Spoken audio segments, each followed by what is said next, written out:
So, Aston Villa went to Istanbul, hostile environment, tough opponents, and came away with a narrow 1-0 victory. Now, if you missed the game, Villa's performance showed grit and tactical brilliance.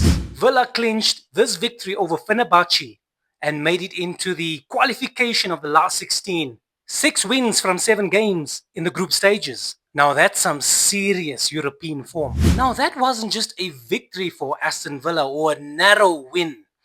But going to Fenerbahce, a hostile environment, and managing to pull off that result, tactical brilliance.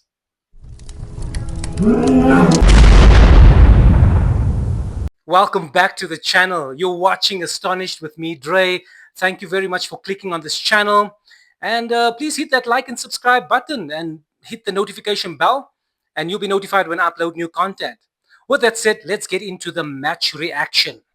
So let's have a look at it holistically. The decisive moment came in the 25th minute where Jadon Sancho, out of the blue, rising to the occasion, heading home a 1-0 lead for Aston Villa. Matty Cash supplied the cross, which led to a fantastic deflection of, I think, one of the Fenerbahce defenders and then into Jadon Sancho's path, just to nod it home for Aston Villa. Now, the good thing is it was Sancho's first goal for Aston Villa, his debut strike for the club.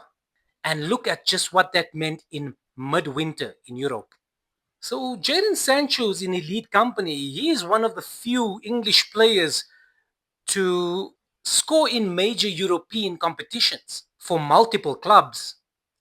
Now, my tactical takeaway where this is concerned, and really what worked for Aston Villa, is that even though Aston Villa ended up only with 38% of ball possession, which some outlets have produced, the goal came from an actual fantastic attacking plan by Villa. Probing wide, shifting defense, then striking with precision. Villa took 6 shots with quality movement and transitional physics that disrupted Fenerbahce's setup. When Fenerbahce came at Aston Villa in the second half, Villa didn't panic. They stayed compact, disciplined, and Marco Bizzart stood tall, making crucial saves to keep Villa in the game and maintain that clean sheet. Lamar Bogart and Yuri Tillemans kept things balanced in the Aston Villa's midfield, stopping surges before they became dangerous and recycling possession when needed. Villa didn't just sit deep. They absorbed momentum and reset. Now let's talk about finishing opportunities. A few times in a few moments, Jadon Sancho, Emi Buendia and Ollie Watkins were sniffing around the Fenerbahce defense and goal and could not convert. Look, let's be honest, Fenerbahce defended quite well in those phases. But Fenerbahce had their moments, especially when the roar of the Turkish fans were singing their praises, singing their songs, roaring with thunder. It's like they got a second wind and they went all in. Now, Villa had to fight emotionally as well as tactically. And sometimes they looked compressed under pressure. Let's look at statistics and big moments. Villa went into this game with 6 wins and 1 loss. We can say elite European form. The goal came in the 25th minute by Jadon Sancho, quality header, fantastic finish, sending Emerson the wrong way. Now, given that the scoreline was quite tight, Villa seemed to have edged their expected goals ratio, showing that they deserved the win tactically.